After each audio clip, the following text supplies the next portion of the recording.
ଉଷ୍ମ ପ୍ରସବଣ ଅଛି। ସେ ଉଷ୍ମ ପ୍ରସବଣକୁ ଲୋକମାନେ ଜାଣିପାରିନାହାନ୍ତି, କାରଣ ନୁଚିକି ବୁଦା ଗଛ ମୂଳେ ନୁଚିକି ରହିଲା ଭଳିଆ ସେ ଅଛି। କିନ୍ତୁ 120 ଜାଗା, ବାଘମାରୀ ହେଉଛି ଗୋଟେ ଜାଗା, ଏଇ ତରବାଲ ହେଉଛି 120 ଜାଗା। ଆପଣ ତ ଚାହାନ୍ତି ମୁଁ ଗୋଟା ଗୋଟା ଜାଗା ସବୁ ଦେଖେଇଦେବି, ଆପଣ ଫଟୋ ନେଇପାରିବେ। ଜୟ ଜଗନ୍ନାଥ, ନମସ୍କାର। ଚାଲନ୍ତୁ ଆମେ ଆଜି ବୁଲିଯିବା ତରବାଲ। ସେଠି ଦେଖିବା ନୀଳକନ୍ଦର ଉଷ୍ମ ପ୍ରସବଣ। ଭୁବନେଶ୍ୱରଠୁ ମାତ୍ର 65 କିଲୋମିଟର ଦୂରରେ ଅବସ୍ଥିତ ଏବଂ 1 ଘଣ୍ଟା 45 ମିନିଟର ରାସ୍ତା। ଆମେ ବର୍ତ୍ତମାନ ପହଞ୍ଚି ସାରିଛେ କଳାପଥର। ଚାଲନ୍ତୁ ଆଗକୁ ଯିବା। ଜୀବନରେ ଆପଣ ଅନେକ ଗୁଡ଼ିଏ ଜାଗା ଦେଖିଥିବେ, କିନ୍ତୁ ଏମିତି କିଛି ଜାଗା ଅଛି ଆପଣ କେବେ ଦେଖିନଥିବେ, କିନ୍ତୁ ଆପଣଙ୍କୁ ଦେଖିବା ନିହାତି ଦରକାର। ସେଇଭଳି ଜାଗା ମୁଁ ଆପଣମାନଙ୍କୁ ବୁଲେଇ ନେବାକୁ ଯାଉଛି, ଆପଣମାନେ ମୋ ସହିତ ଚାଲନ୍ତୁ। ବାସ୍, ଆମେ ପହଞ୍ଚି ସାରିଛେ। ମାତ୍ର ଆଉ 6 କିଲୋମିଟର ଦୂରରେ ନୀଳକନ୍ଦର ଉଷ୍ମ ପ୍ରସବଣ। ଚାଲନ୍ତୁ ଦେଖିବା। ଜୟ ଜଗନ୍ନାଥ, ନମସ୍କାର। ମୁଁ ଲିପିକା ନାଥ ଆପଣଙ୍କୁ ସ୍ୱାଗତ ଜଣାଉଛି ସକ୍ଷମା ଟିଭି ତରଫରୁ। ଆପଣମାନଙ୍କୁ ବିଶେଷ ଅନୁରୋଧ କରୁଛି ଆମ ଚ୍ୟାନେଲକୁ ଆପଣମାନେ ସବସ୍କ୍ରାଇବ୍ କରନ୍ତୁ। ବିଶେଷ ଭାବରେ ଯେଉଁମାନେ ଆପଣମାନେ ଆମ ଚ୍ୟାନେଲରେ ନୂଆ ଅଛନ୍ତି, ଆମ ଚ୍ୟାନେଲକୁ ଆପଣମାନେ ସବସ୍କ୍ରାଇବ୍ କରନ୍ତୁ, ବିଶେଷ ଅନୁରୋଧ। ଲାଇକ୍ ଏବଂ ସେୟାର କରିବା ପାଇଁ ଆପଣମାନେ ଜମା ବି ଭୁଲିବେ ନାହିଁ। ଆଉ ମାତ୍ର 2 କିଲୋମିଟର ରହିଲା, ଆପଣମାନେ ପୁରା ପାଖରେ ପହଞ୍ଚିଗଲେଣି। ଦେଖନ୍ତୁ, ଦୁଇ ପଟେ ବିସ୍ତୀର୍ଣ୍ଣ ପଡ଼ିଆ ରହିଛି। ଆମ ଆଗରେ ଗୋଟେ ବାଇକ୍ ଯାଉଛି। ଦୁଇ ସାଇଡ଼ରେ ଛୋଟ ଛୋଟ ବୁଦା ଗୁଡ଼ିଏ ରହିଛି। ଶୀତୁଆ ସକାଳକୁ ସୁଲୁସୁଲିଆ ପବନ, କଅଁଳିଆ ଖରା ସାଙ୍ଗକୁ ମଜା ନିଅନ୍ତୁ। ଆଜି ତ ମୁଁ ନିଶ୍ଚିନ୍ତ ଭାବରେ ଆପଣମାନଙ୍କୁ କିଛି ନୂଆ ଦେଖେଇବି। ଆସନ୍ତୁ ଏବଂ ମୋତେ ଫଲୋ କରନ୍ତୁ। ସୁନସାନ୍ ରାସ୍ତାରେ ଏ ଶୀତୁଆ ସକାଳର କିଛି ମଜା ନିଅନ୍ତୁ। ଦେଖନ୍ତୁ, ଜାଗାଏ ଜାଗାଏ ବାଉଁଶ ଗଛ।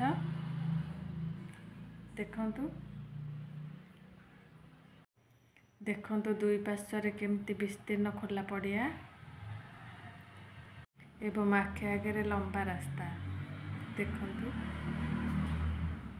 ଚାଲନ୍ତୁ ଆଗକୁ ଯିବା।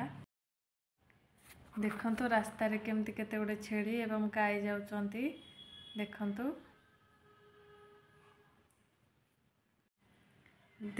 ଧୀରେ ଧୀରେ ଆମେ ରାସ୍ତାରେ ଯିବା, କାରଣ ଛେଳି ଗାଈ ଗୋରୁ ଯାଉଛନ୍ତି ରାସ୍ତାରେ।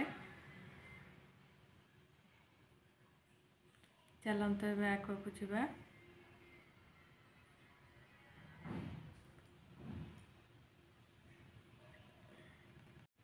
ଆଉ ମାତ୍ର ଅଳ୍ପ ଦୂର, ବାସ୍ ଆମେ ପହଞ୍ଚି ସାରିଲେଣି। ରାସ୍ତା ଟିକେ ଖରାପ ଅଛି, ଟିକେ ଧୀରେ ଧୀରେ ଗାଡ଼ି ଚଲେଇବା ଏବଂ ସବୁବେଳେ ହେଲମେଟ୍ ବ୍ୟବହାର କରିବା।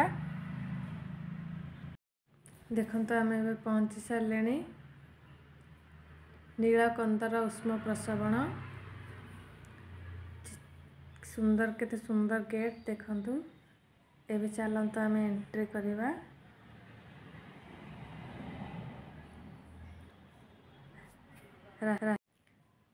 ଗାଁ ଭିତର ଦେଇ ଆମେ ଯାଉଛେ। ଧୀରେ ଧୀରେ ଟିକେ ଗାଡ଼ି ଚଲେଇବା, କାରଣ ଛୋଟ ଛୁଆ ଗାଈ ଗୋରୁ ରାସ୍ତାରେ ଯାଉଛନ୍ତି, ସେଥିପାଇଁ ଧୀରେ ଧୀରେ ଗାଡ଼ି ଚଲେଇବା ଏବଂ ସୁରକ୍ଷିତର ସହିତ ଯିବା। ଚାଲନ୍ତୁ ଏବେ ଯିବା। ବାସ୍, ଆଉ ମାତ୍ର ଅଳ୍ପ ସମୟ। ଚାଲନ୍ତୁ।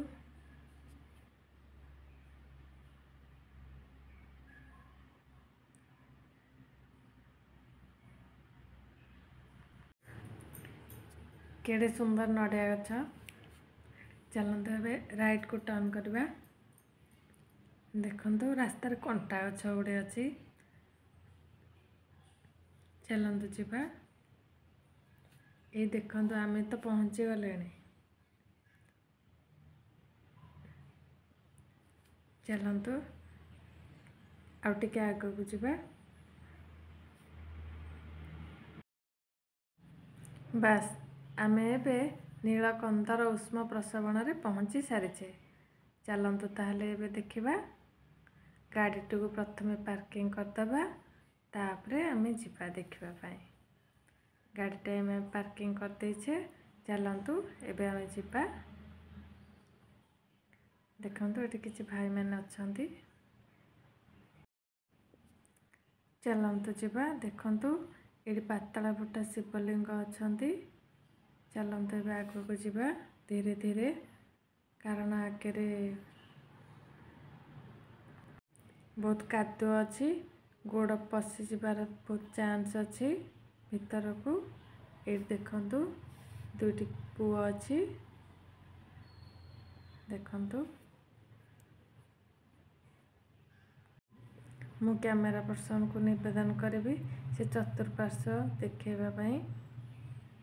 ଦେଖନ୍ତୁ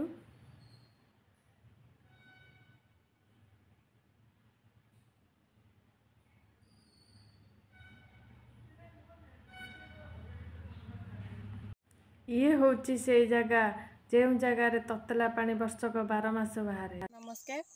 ନମସ୍କାର। ଆପଣଙ୍କ ନାଁଟା ଆଉ ଆପଣଙ୍କ ଏରିଆ ବିଷୟରେ ଆମକୁ କିଛି କୁହନ୍ତୁ।